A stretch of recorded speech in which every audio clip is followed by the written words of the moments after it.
For more debates, updates and bonus content, sign up at thebigconversation.show.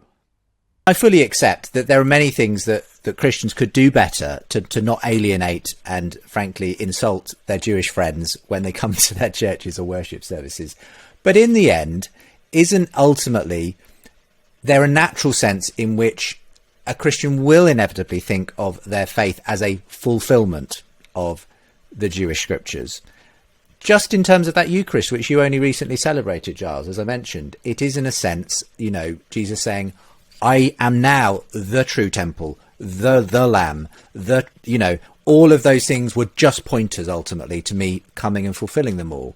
So there's a degree to which if a Jewish person finds that offensive, that's going to be difficult to avoid ultimately, isn't it, Giles? Correct. Correct.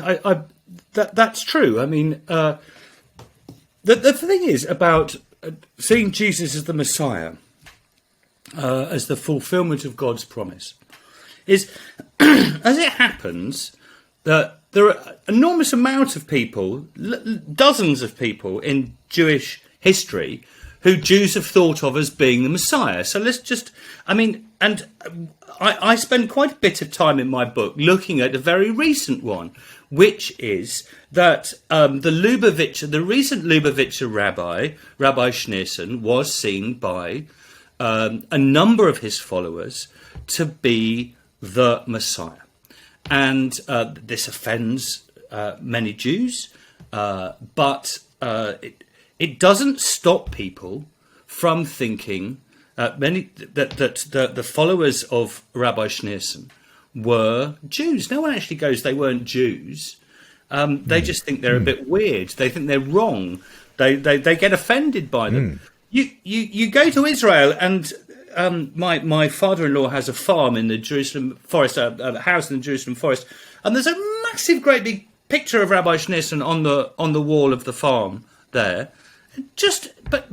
And lots of Jews would think this is ridiculous, and some think he was the Messiah. But that relationship does not break down in the same way that Christianity and Judaism has broken down.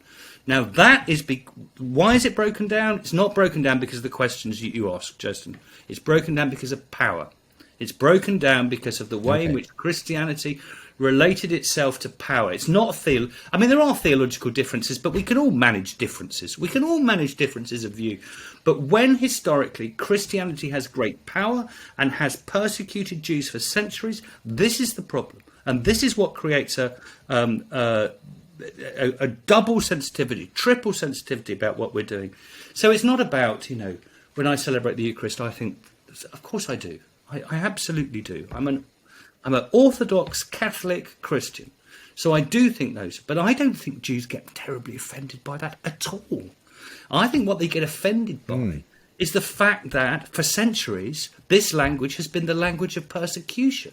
And that's what has to be addressed.